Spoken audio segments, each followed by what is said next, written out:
Hello friends, welcome to Asian drama station. आज मैं एक बहुत ही famous Chinese high school drama explain करूंगी जिसका नाम है अ लव सो ब्यूटीफुल। तो बिना देरी के स्टार्ट करते हैं। ड्रामा की स्टार्टिंग में हम हमारी फीमेल लीड चेन शाओशी को देखते हैं जिसकी लाइफ में सबसे इम्पॉर्टेंट चीज़ ड्राइंग होती है। बट जब वो 16 ईयर्स की थी उसके लिए सबसे इम्पॉर्टेंट जियांग चैन था। दोनों बचपन के फ्रेंड्स होने के साथ साथ एक दूसरे के नेबर्स भी थे। शाओशी उसे बचपन से लाइक करती थी एंड हमेशा उसे फॉलो करती थी। वो जहाँ जाता वो वहाँ पहुँच जाती। जैंगचन उसे उतना भाव तो नहीं देता था बट उसकी ऐसी बचकानी हरकतों के लिए कभी उसे डांटता भी नहीं था। जैंगचन स्टडीज़ में बहुत अच्छा था सो उसे एक अच्छे हाई स्कूल में एडमिशन मिल जाता है। हमारी शाओशी स्टडीज़ में उतनी अच्छी नहीं होती बट लकीली उसे भी उसी स्कूल में एडमिशन मिल जाता है। क्लीनिंग एक्टिविटी के टाइम शाओशी जैंगचन को प्यार से देख रही होती है। देन वो धीरे धीरे उसके पास जाती है एंड कुछ बातें करने के बाद वो बोलती है आई लाइक यू। जैंगचन बिना वक्त गवाए बोलता है but I don't like you. बेचारी का पचका हो जाता है बट फिर भी वो हार नहीं मानती। वो बोलती है कोई बात नहीं, मैं कोई ना कोई रास्ता ढूंढ लूँगी। देन वो वहाँ से भाग जाती है। वो घर जाकर इंटरनेट पर सर्च करने लगती है बॉयज़ को कैसे इम्प्रेस करते हैं। उसे एक आर्टिकल मिलता है जिसमें लिखा हुआ होता है उसके सामने प्रिटी एंड स्मार्ट बनो।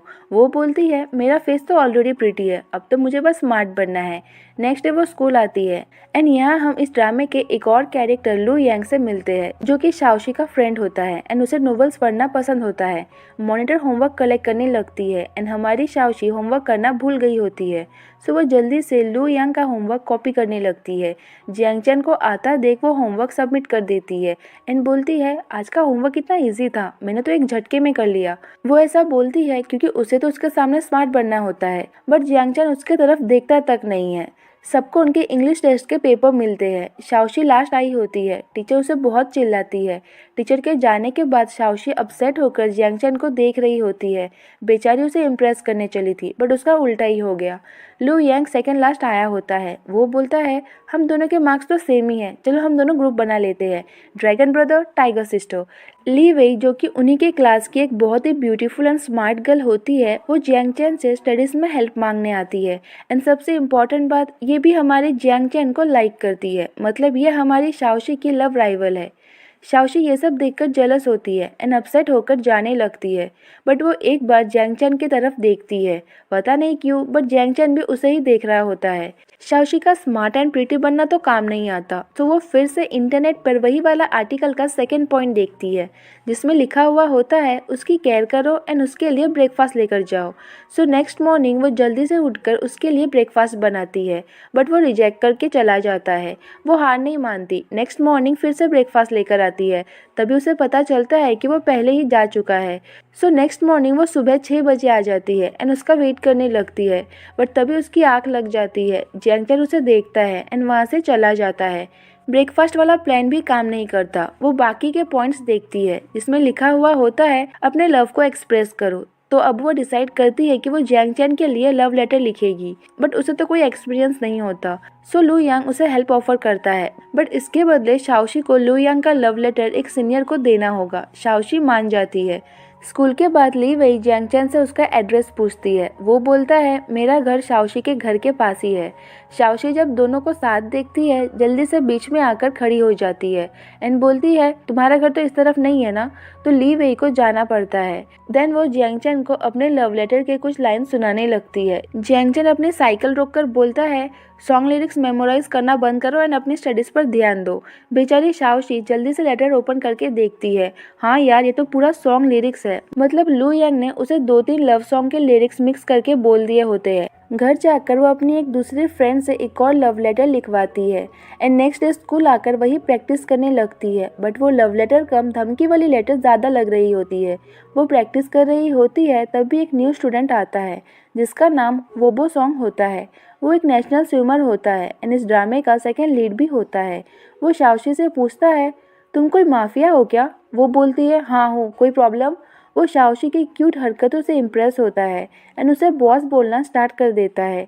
क्लास में टीचर शाओशी को बोर्ड पर इंग्लिश स्पेलिंग लिखने बोलती है बट उससे एक भी स्पेलिंग नहीं लिखा जाता। टीचर उसे बैलेंस का स्पेलिंग लिखने बोलती है, वो भी उससे नहीं होता। तभी वोबो सॉन्ग की एंट्री होती है। वो उसे बैलेंस की स्पेलिंग बताने लगता है।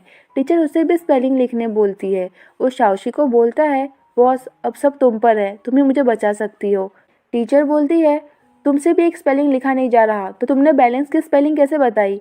वो बोलता है टीचर वो तो मेरे टी शर्ट पर लिखा है। सभी हंसने लगते हैं। देन टीचर उसे अपना इंट्रोडक्शन देने बोलती है। वो सबको अपना नाम बताता है। टीचर उसे शाओशी के पीछे जाकर बैठने बोलती है। वो बार बार उसे बॉस बोल रहा होता है तो लू यांग पूछता है तुम इसे बॉस क्यों बोल रहे हो, जिस पर वो कहता है लंबी स्टोरी है, बाद में बताऊंगा। जियांग चैन दोनों की तरफ देख रहा होता है तो शाओशी अपना चेयर आगे कर लेती है ताकि उसे कोई गलतफहमी ना हो। ब्रेक में दो गर्ल्स जियांग चैन को लव लेटर देने आते हैं। शाओशी दोनों को बोलती है जियांग चैन ने स्कूल ट्रांसफर कर लिया है, वो अब इस स्कूल में नहीं पढ़ता। इस तरह वो दोनों को भगा देती है। देन अपना लव लेटर निकालती है जिसके साथ लू यांग के भी बहुत सारे लेटर्स होते हैं। उसने अपने सभी क्रशेस के लिए लेटर लिखे होते हैं। शाओशी उसमें से अपना लिखा हुआ लेटर निकालती है। देन जियांग चैन के बैग में रखने लगती है बट तभी बेल बज जाता है। वो पैनिक करने लगती है एंड जल्दी जल्दी में लू यांग का लेटर रख देती है। बाद में जियांग चैन वो लेटर पढ़ता है एंड बोलता है ये क्या है। शाओशी उसे देख रही होती है। उसे नहीं पता होता कि वो उसका लेटर नहीं है। तभी लू यांग शाओशी को अपना एक लेटर सीनियर गर्ल को देने बोलता है। दोनों साथ मिलकर लेटर देने जाते हैं। तभी कुछ सीनियर बॉयज आकर उससे लेटर छीन लेते हैं एंड लू यांग एंड शाओशी को बुली करने लगते हैं।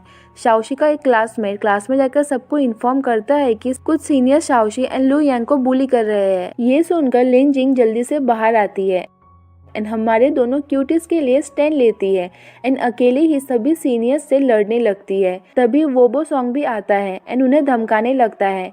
हमारा जियांग चैन स्मार्ट वे में सिचुएशन को हैंडल करता है। वो सबको बोलता है प्रिंसिपल आ रहे हैं। फाइट तभी के तभी रुक जाती है एंड सभी भाग जाते हैं। वोबो सॉन्ग एंड लिन जिंग दोनों क्यूटीज को वहाँ से लेके जाते हैं। लिन जिंग का हीरोइक अवतार देखकर लू यांग को उस पर क्रश हो जाता है। फाइट के बाद प्रिंसिपल के कानों तक पहुंच जाती है। वो क्लास में आकर सभी को चिल्लाने लगते हैं। देन लू यांग को सभी लेटर्स देने बोलते हैं जो कि शाओशी के पास होते हैं। वो लेटर्स निकाल के देती है एंड देखती है उसमें तो उसका लिखा हुआ लेटर भी है। वो समझ जाती है कि उसने जियांग चैन के बैग में लू यांग का लेटर रखा था। देन प्रिंसिपल सर एक एक करके सभी लेटर्स पढ़ने लगते हैं। सभी लेटर्स सेम ही होते हैं तो प्रिंसिपल बोलते हैं इतने बार लिखने से अच्छा जेरोक्स ही कर लेते। जियांग चैन देखता है उसका लेटर भी सेम ही है। वो शाओशी की तरफ देखता है। तभी प्रिंसिपल शाओशी का लेटर उठाते हैं। वो बहुत डर जाती है एंड बोलती है ये तो मेरा लेटर है, अब तो मैं गई। हमारे दोनों लीड ये बात सुन लेते हैं एंड शाओशी की नर्वसनेस भी नोटिस करते हैं। सर को शाओशी का लेटर पढ़ने से रोकने के लिए जियांग चैन उठने लगता है बट उसके पहले ही वो बुसोंग उठता है। बुसोंग बोलता है किसी का लेटर पढ़ना गलत है। प्रिंसिपल उसे भी सुनाने लगते हैं एंड बोलते हैं लव लेटर लिखना स्कूल रूल्स के खिलाफ है। तो जियांग चैन उठकर बोलता है सर ऐसा रूल्स बुक में कहीं पर भी नहीं लिखा है। देन लिन जिंग भी उठकर अपने क्लासमेट्स को डिफेंड करने लगती है। प्रिंसिपल को गुस्सा आ जाता है। वो पांचों को अपोलॉजी लेटर लिखने बोलते हैं एंड इसी दौरान पांचों क्लोज आ जाते हैं एंड अच्छे फ्रेंड्स बन जाते हैं। लू यांग सभी को गेमिंग सेंटर चलने बोलता है। शाओशी एंड लिंग जिंग पहले ही मना कर देते हैं एंड भाग जाते हैं। जियांग चैन बोलता है मुझे काम है, मैं नहीं जा सकता। वो बुसोंग बोलता है बॉस नहीं जाएगी तो मैं जाकर क्या करूँगा। बट देन हम तीनों बॉयज़ को गेमिंग सेंटर में काउंटर स्ट्राइक खेलते हुए देखते हैं। मतलब बॉयज़ एंड गेम का रिश्ता जन्मों जन्मों का है जो कभी नहीं टूटेगा। पहले काउंटर स्ट्राइक हुआ करता था एंड अब फ्री फायर एंड पबजी है। तो गेम खेलते खेलते तीनों बॉयज़ और भी क्लोज हो जाते हैं एंड हमारा लू यांग हमेशा की तरह टीम का नाम रखने की बात करता है। जियांग चैन बोलता है dragon brother and tiger sister जैसा। लू यांग बोलता है यार तुम चुप चुप के मेरी एंड शाओशी की बातें सुनते हो। वो स्माइल करता है। देन वो लोग टीम का नाम T3 रखते हैं। वहाँ हमारी लिंग जिंग अपने आइडल क्रिस ली के फैन मीट में गई होती है जहाँ शाओशी भी आती है। लिंग जिंग के पोस्टर पर क्रिस ली का फोटो थोड़ा खराब हो गया होता है। बाकी के फैंस उसे बातें सुनाने लगते हैं। तभी शाओशी अपनी अमेजिंग ड्राइंग स्किल्स यूज़ करके उसे एक न्यू पोस्टर बना के देती है। सभी उसकी तारीफ करने लगते हैं। दोनों और भी अच्छे फ्रेंड्स बन जाते हैं। नेक्स्ट मॉर्निंग शाओशी का उठने का ज़रा सा भी मन नहीं होता बट फिर भी वो जियांग चैन के ब्रेकफास्ट बनाने के लिए उठती है। वो लेट हो गई होती है। उसे लगता है अब तक तो जियांग चैन जा चुका होगा। वो अपसेट होकर बाहर आती है बट तभी वो जियांग चैन को देखती है जो कि उसी के लिए वेट कर रहा होता है। उसे देखते ही वो बहुत हैप्पी हो जाती है एंड आज जियांग चैन उसका बनाया हुआ ब्रेकफास्ट भी ले लेता है। उसकी खुशी का कोई ठिकाना ही नहीं रहता। देन दोनों साथ में स्कूल जाने लगते हैं। वो मन ही मन बोलती है मेरा लव लेटर तो तुम तक नहीं पहुंचा, बट पता नहीं क्यों मुझे लगता है कि मेरे बिना बताए ही तुमने मेरी फीलिंग समझ ली। देन हमें फ्लैशबैक दिखाया जाता है। जिस दिन शाओशी जेनचन का वेट करते करते सो गई थी, तब वो डायरेक्टली चला नहीं गया था, वो उसके पास आया था। वो प्यार से उसके फेस को टच करने जाता है। तभी वो नींद में बोलती है, जियांगचन प्लीज़ ये बंस ले लो। जियांगचन स्माइल करता है, देन चुपचाप चला जाता है। देखकर तो ऐसा लगता है कि वो भी शाओशी को लाइक करता है, बट पता नहीं क्यों एक्सप्रेस नहीं करता एंड उसके सामने कोल्ड एंड एरोगेंट बना फिरता है। टीचर क्लास ले रहे होते हैं एंड टॉपिक होता है पेरेंट्स। सभी को अपने पेरेंट्स की रिस्पेक्ट एंड केयर करने बोलते हैं। शाओशी का क्लास में थोड़ा सा भी ध्यान नहीं होता, जो कि सर नोटिस कर लेते हैं एंड उससे पूछते हैं, अगर तुम्हें पता चले कि तुम्हारे डैड तुमसे दूर जाने वाले हैं तो तुम क्या करोगी। शाओशी का ब्रेन फुल्ली डेवलप तो होता नहीं है, ये सब डीप बातें उसे समझ नहीं आती। वो बोलती है, मैं डैड को जाने दूंगी। सभी उसके तरफ देखने लगते हैं। वो बोलती है, हाँ मैं जाने दूंगी, उन्हें बाहर कोई काम होगा ना, वो काम फिनिश करके वापस आ जाएंगे।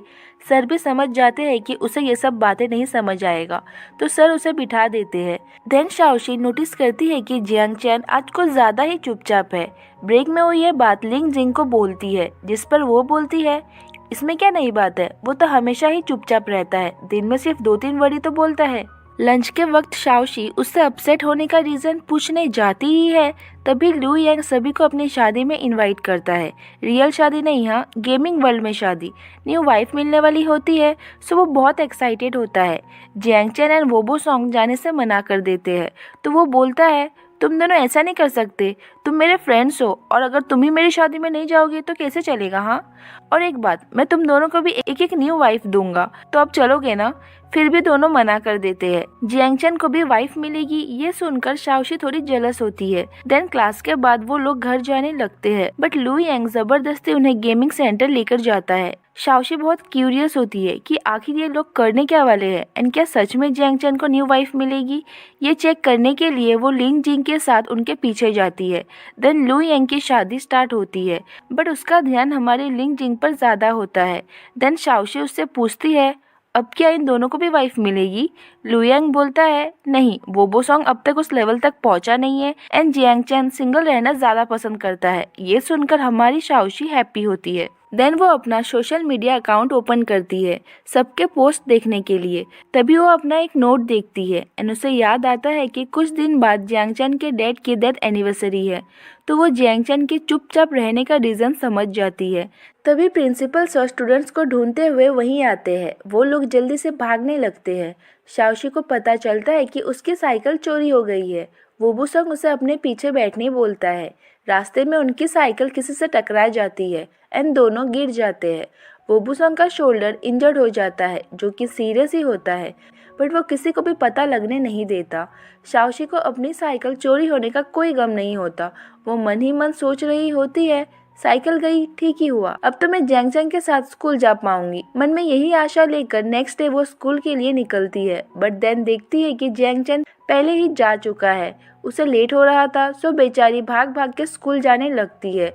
लकीली रास्ते में उसे वोबो सॉन्ग मिलता है एंड उसे लिफ्ट देता है। क्लास में टीचर सभी को उनके ऐसे पेपर का रिजल्ट बताते हैं। जियांगचैन का ऐसे बेस्ट होता है। सर उसे पढ़कर सुनाने बोलते हैं, बट वो अनकंफर्टेबल फील करता है, सो वो नहीं पढ़ता।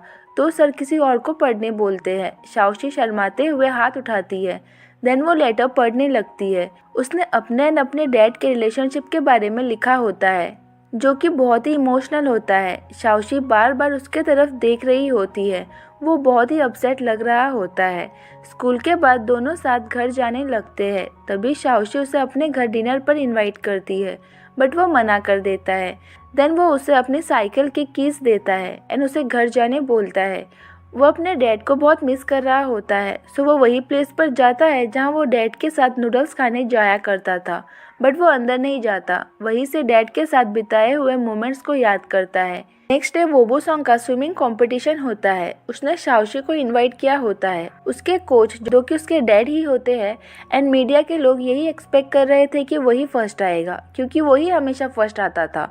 बट शोल्डर इंजरी की वजह से वो सेकंड आता है। वो बहुत ही अपसेट होता है, बट तभी शाओशी को उसके लिए चीयर करता देख उसका मूड सेकंड में चेंज हो जाता है। वो हैप्पी हो जाता है। शाओशी ने उसके लिए एक पोस्टर बनाया होता है जिसमें उसने वोबुसंग के नाम की स्पेलिंग गलत लिखी होती है, बट फिर भी वो शाओशी को देखकर बहुत खुश होता है। सेकंड आने के लिए उसके डैड उसे बहुत चिल्लाते हैं। वो अपसेट होकर बाहर आता है, जो कि शाओशी नोटिस करती है, तो उसका मूड ठीक करने के लिए वो उसे ट्रीट देती है। दोनों साथ डिनर करने जाते हैं। देन वो शाओशी से वही वाला पोस्टर मांगता है, तो शाओशी बोलती है, इसमें तो मैंने तुम्हारा नाम भी गलत लिखा है, ये लेकर तुम क्या करोगे? वो बोलता है, नहीं मुझे ये चाहिए। वो बोलती है, मैं तुम्हें और भी पोस्टर्स बना के दूंगी। वो बोलता है, नहीं मुझे यही चाहिए, तुम मेरा सिल्वर मेडल ले लो एंड मुझे ये दे दो। शाओशी के बार बार मना करने पर भी वो नहीं सुनता। देन शाओशी उसे वो पोस्टर दे देती है। वो उसे बोलता है, इस बार मैंने तुम्हें सिल्वर मेडल दिया है, नेक्स्ट बार मैं तुम्हारे लिए गोल्ड मेडल जीतूंगा। शाओशी बहुत खुश होती है। देन उसे याद आता है कि उसे तो जियांग चैन के घर जाना है। वो जल्दी से वहाँ से निकल जाती है। वोबुसंग उसका बनाया हुआ पोस्टर पाकर बहुत ही खुश होता है। वहाँ जियांग चैन को उसकी मॉम मैसेज करके बोलती है कि वो इस बार भी उसके डैड के डेथ एनिवर्सरी पे उससे मिलने नहीं आ पाएगी, क्योंकि उसके छोटे भाई की तबीयत खराब है। जियांग चैन का मूड खराब हो जाता है। तभी शाओशी जियांग चैन के मॉम के आने की खुशी में उनके लिए बहुत सारे गिफ्ट्स लाती है, जो कि आग में घी डालने का काम करता है। जियांग चैन उसे सब गिफ्ट लेकर जाने बोलता है। उसे भी गुस्सा आ जाता है। वो बोलती है, तुम्हारी मॉम आ रही है एंड तुम्हें इससे कोई फर्क ही नहीं पड़ता, तुम्हें अपनी मॉम की कोई फिक्र ही नहीं है। जियांग चैन और भी गुस्सा हो जाता है एंड उसे घर से निकाल देता है। देन अंदर आकर अपसेट होकर बैठ जाता है। कुछ देर बाद वो शावर लेकर आता है। देन वो अपनी फैमिली फोटो देखने लगता है। देखकर साफ साफ पता चलता है कि वो अपने मॉम डैड को बहुत ही मिस कर रहा है, बट कोई फायदा तो नहीं होगा। डैड की डेथ हो गई होती है एंड मॉम दूसरे सिटी में रहती है एंड उससे मिलने बहुत कम ही आती है। रात को डिनर करते वक्त उसे अपने पेरेंट्स से पता चलता है कि जियांग चैन की मॉम इस बार भी उससे मिलने नहीं आई एंड वो उसके डैड के डेथ एनिवर्सरी पर भी नहीं आई। वो हमेशा ही उसे अकेला छोड़ देती है। ये सब सुनकर शाओशी समझ जाती है कि इसीलिए जियांग चैन गुस्से में था। शाओशी ने उसे बहुत बातें सुनाई थी, सो उसे गिल्टी फील होता है। डिनर के बाद वो प्रॉपर्टी मैनेजर के पेपर्स देने के बहाने उससे सॉरी बोलने जाती है, बट अंदर आकर देखती है कि उसे फीवर है। वो काँप रहा होता है। वो उसे ब्लैंकेट उड़ाती है, बट फिर भी वो काँप रहा होता है। सो वो एक एक करके उसके सभी कपड़े उसे ओढ़ देती है। देन घर चली जाती है। जब उसे होश आता है, अपने ऊपर इतने सारे कपड़े देखकर वो शॉक्ड होता है, बट देन प्रॉपर्टी मैनेजर के पेपर्स देखकर वो समझ जाता है जरूर ये काम शाओशी का ही होगा। देन वो रेडी होकर उसी नूडल शॉप पर जाता है जहाँ वो डैड के साथ जाया करता था। देन वो अपने मॉम को मैसेज करके बोलता है कि भाई का ख्याल रखना। नेक्स्ट मॉर्निंग शाओशी डैड को न्यू साइकिल दिलाने के लिए बोलती है, क्योंकि जियांग चैन तो उसे लिफ्ट नहीं दे रहा था एंड वो पैदल स्कूल जा जाकर थक चुकी थी। डैड मान जाते हैं। देन वो रेडी होकर स्कूल के लिए निकलती है। तभी वो जियांग चैन को देखती है। उसे देखकर शाओशी का फेस खिल सा जाता है। वो बहुत खुश होती है। देन वो उससे पूछती है, क्या तुम मुझे स्कूल तक छोड़ दोगे? वो डायरेक्टली ना बोलता है। शाओशी अपसेट हो जाती है। जियांग चैन ये सब एंजॉय करता है। देन वो उसे अपना बैग देता है, जिसका मतलब कि वो पीछे बैठ सकती है। एंड वैसे भी हम सबको तो पता है कि वो उसी के लिए वेट कर रहा था, बट वो शाओशी के सामने तो मानेगा नहीं। देन शाओशी खुशी खुशी उसके पीछे बैठ जाती है। दोनों साथ स्कूल जाते हैं एंड दोनों धीरे धीरे और भी क्लोज आने लगते हैं। जियांग चैन शाओशी से जितना भी रूड बिहेव क्यों ना करे, उसकी इन हरकतों से साफ साफ पता चलता है कि उसके मन में भी शाओशी के लिए कुछ ना कुछ तो है ही। क्लास में टीचर सबको बताती है कि मॉनिटर ने स्कूल ट्रांसफ़र कर लिया है, सो हमें न्यू मॉनिटर सेलेक्ट करना होगा। टीचर जियांग चैन को मॉनिटर बनने बोलती है, बट वो साफ साफ मना कर देता है। देन टीचर डिसाइड करती है कि वोटिंग प्रोसेस से न्यू मॉनिटर सेलेक्ट किया जाएगा। जब तक कोई सेलेक्ट नहीं होता तब तक टीचर जियांग चैन को सारा काम करने बोलती है। उसे ब्लैक बोर्ड ड्रॉप करता देख शाओशी को उसके लिए बुरा लगता है, क्योंकि उसकी तबीयत खराब थी। वो उसे हेल्प ऑफर करती है, बट वो मना कर देता है। लिन चिंग बोलती है, तुझे उसके लिए उतना ही बुरा लग रहा है तो तू ही मॉनिटर बन जाना, देन उसकी सेवा करना एंड सब पर अपनी रोब झाड़ना। लंच के टाइम शाओशी उससे पूछती है, तुमने मॉनिटर के पोजीशन को रिजेक्ट क्यों कर दिया? जिस पर वो बोलता है, ये सब बहुत परेशानी वाली काम है, मुझसे नहीं होगा।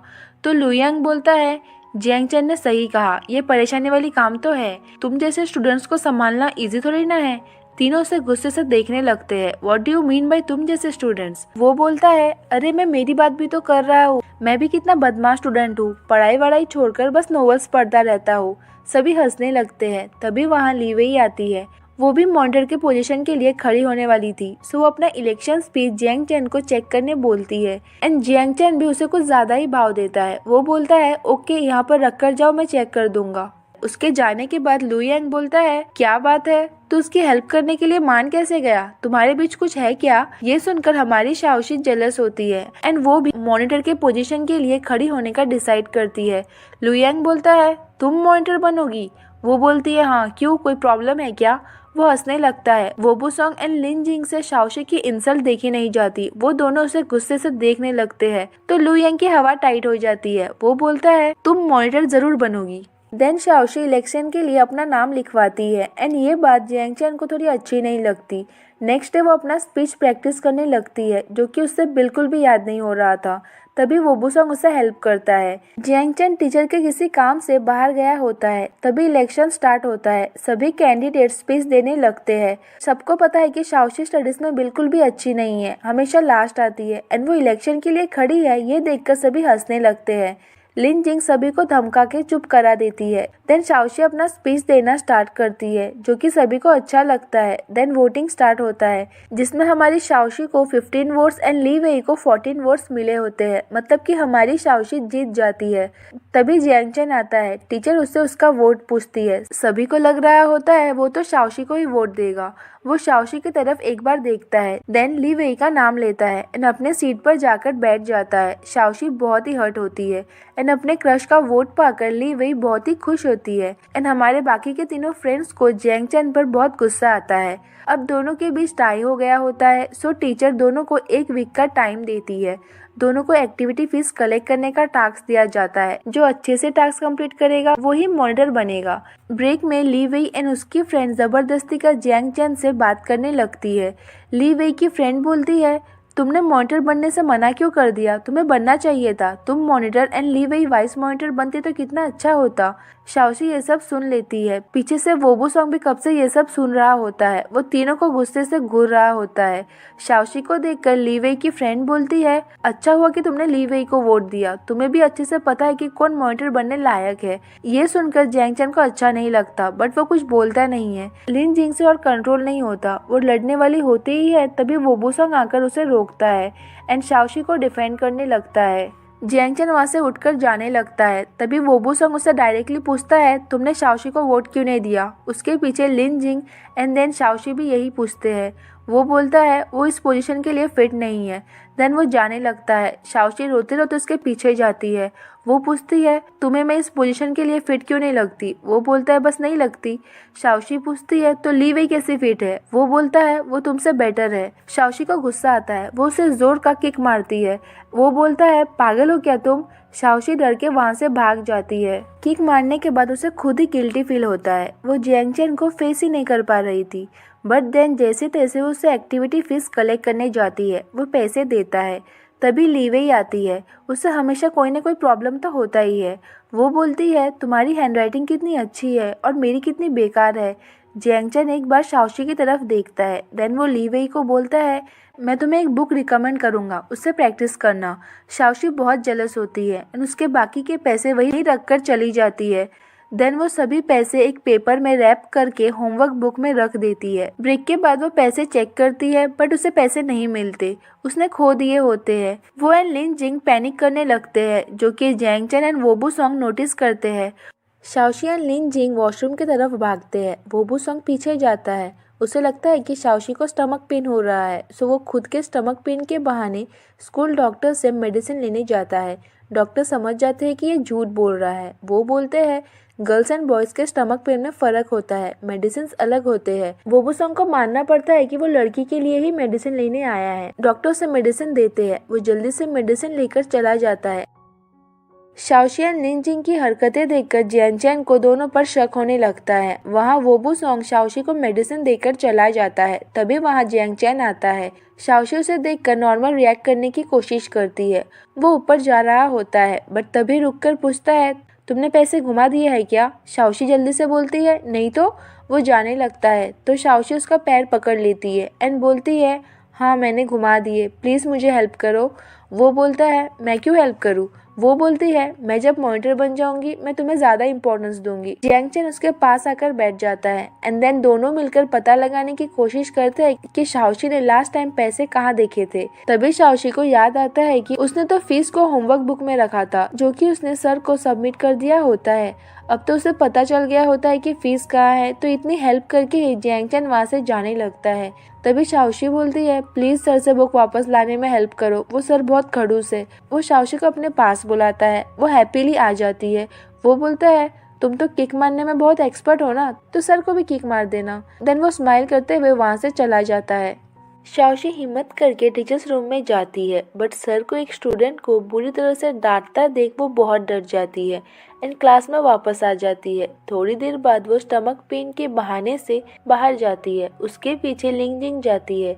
देन लिंग जिंग को देखकर लू यांग बाहर चला जाता है। वो बुसोंग को लगता है शायद शाओशी को डायरिया हुआ है, सो वो फिर से मेडिसिन लेने जाता है एंड इन चारों के बाद जियांग चैन भी बाहर जाता है। Lu Yang and Lin Jing CCTV camera check करने जाते हैं एंड शाओशी टीचर्स रूम में जाकर अपनी होमवर्क बुक ढूंढने लगती है। जियांग चैन उसके पीछे जाता है। शाओशी इशारा करके उसे चुप बैठने बोलती है, बैठ जाता है। तभी वहाँ टीचर्स आ जाते हैं।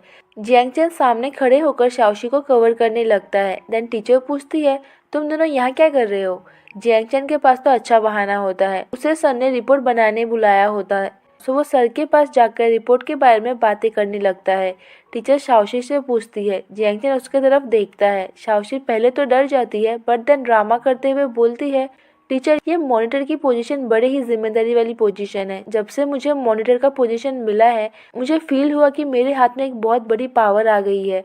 वो और भी बहुत कुछ बोलती है जिससे टीचर कंफ्यूज हो जाती है एंड जियांग चैन को हंसी आ जाती है। देन शाओशी अपना ड्रामा फिनिश करके चली जाती है। टीचर जियांग चैन से पूछती है ये ठीक तो है ना। क्लास में आकर वो अपसेट होकर बैठी होती है। वो बुसोंग उसे डायरिया के मेडिसिन देता है। वो उसे कुछ नहीं बोलती एंड बस मेडिसिन रख लेती है। वो टेंशन में होती है कि अब वो क्या करेगी। वहाँ जियांग चैन अपना रिपोर्ट सबमिट करने जाता है। लकीली तभी उसे शाओशी का होमवर्क बुक दिखता है एंड वो वहाँ से पैसे निकालकर अपने स्लीव में छुपा लेता है। क्लास में ली वही टीचर को फीस सबमिट करती है। शाओशी बहुत नर्वस होती है बट देन वो उठकर बोलती है टीचर मैंने पैसे घुमा दिए। सभी क्लासमेट्स उसे बुरा भला बोलने लगते हैं। तभी जियांग चैन आकर टीचर को पैसे देता है एंड बोलता है शाओशी ने मेरे पास रखे थे बट हमारी शाओशी अपनी गलती की पूरी रिस्पॉन्सिबिलिटी लेती है एंड बोलती है कि उससे ही पैसे घूम गए थे। जियांग चैन ने तो पैसे ढूंढ कर लाया है। जियांग चैन शॉक्ड होकर उसकी तरफ देख रहा होता है। देन शाओशी अपनी गलती मानकर मॉनिटर के पोजीशन से रिजाइन कर देती है। टीचर को उस पर गुस्सा नहीं आता बल्कि उन्हें तो शाओशी पर प्राउड फील होता है। सबके सामने अपनी गलती एक्सेप्ट करना बहुत बड़ी बात होती है, बहुत कम लोग ही ऐसा कर पाते हैं। उसके क्लासमेट्स भी उसे माफ कर देते हैं। क्लास के बाद जियांग चैन और शाओशी साथ घर जा रहे होते हैं। अब शाओशी समझ गई थी कि जियांग चैन उसे मॉनिटर के पोजीशन के लायक क्यों नहीं समझता था एंड उसने उसे वोट क्यों नहीं किया। वो अपसेट होकर बोलती है तुम सही थे, मैं मॉनिटर के पोजीशन के लिए फिट नहीं हूँ। जिसके रिप्लाई में वो कहता है बट अब तो मुझे लगता है कि तुम मॉनिटर के लिए एक अच्छी कैंडिडेट हो। इतना बोलते ही वो जाने लगता है। शाओशी अपनी तारीफ सुनकर बहुत खुश होती है एंड बोलती है अरे रुको। वो हंसते हुए बोलता है क्यों, ताकि तुम मुझे फिर से किक मारो। शाओशी जाकर बैक सीट पर बैठ जाती है एंड इसी के साथ ये पार्ट यहीं पर एंड हो जाता है। Thanks for watching. मिलते हैं नेक्स्ट पार्ट में। बाय।